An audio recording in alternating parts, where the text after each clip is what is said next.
Fala pessoal do YouTube, hoje nós vamos falar como o conflito entre Israel e Irã podem impactar diretamente ou indiretamente o Bitcoin. Para quem não me conhece, eu sou Miguel Rosa, eu sou advogado tributário, especialista em gestão financeira e controladoria, também especialista em direito contratual. Bom, antes de mais nada, também gostaria de dizer que se você realmente quer sair do básico ao avançado ou está ali no nível intermediário e quer aprender mais, você pode me contatar aí direto no Telegram que está na descrição para ter algum tipo de consultoria sobre Bitcoin, tanto em autocustódia, privacidade, estratégias de elisão fiscal, né, para pagar menos impostos, bem como a utilização do seu Bitcoin para renda passiva com o DeFi.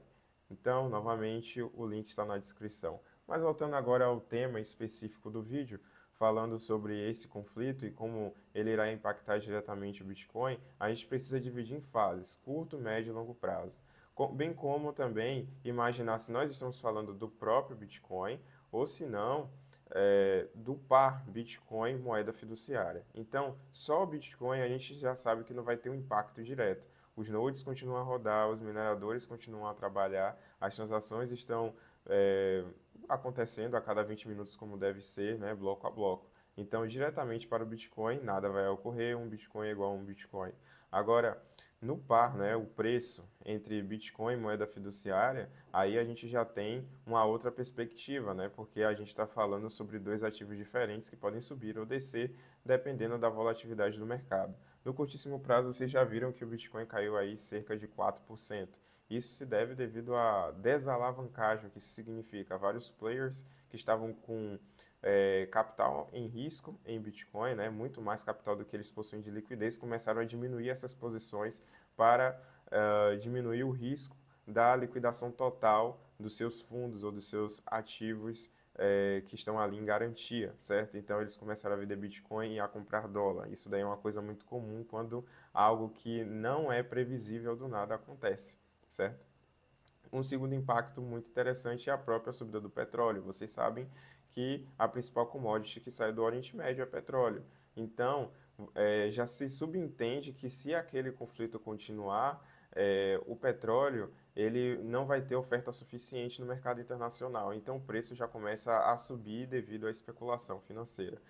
Lembrando que no médio prazo pode ser que essas tensões venham a se reduzir e aí as trocas comerciais vão continuar e esse tipo de impacto no preço que aconteceu no dia de ontem, né, no dia 1º de outubro, na verdade só ficar ali no curtíssimo prazo, no médio prazo tudo vai voltar ao normal. Embora, se realmente essas tensões não forem reduzidas, né, pelas forças geopolíticas que existem no planeta, aí a gente pode pensar, talvez, em um petróleo alto no médio prazo, né? E também uma inflação muito maior. Por quê? Porque o petróleo nada mais é do que o combustível do mundo, né?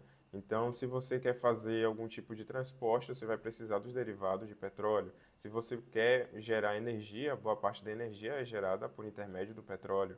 Então, você vai ter uma inflação muito maior devido a esse aumento continuado do petróleo. E aí nós vamos para o longo prazo, né, onde o Bitcoin realmente poderia ser mais impactado. Porque uma inflação maior vai acabar mudando a estratégia do Fed, né, de emissão de dinheiro, né, que é o quantitative easing, como também a redução de juros, que eles já começaram agora em setembro. Pode ser que eles parem de diminuir os juros, né, deixando no mesmo patamar ou até aumentar devido a esse tipo de inflação que não estava nos planos, né? E outro ponto interessante da geopolítica é que, muito possivelmente, a Rússia pode acabar se beneficiando, porque a Rússia nada mais é do que uma companhia de petróleo com um exército. Então, quanto maior o preço do petróleo, melhor para a Rússia e pior para a Ucrânia, porque agora eles vão ter ainda mais dinheiro para financiar a sua guerra, ou operação especial, né?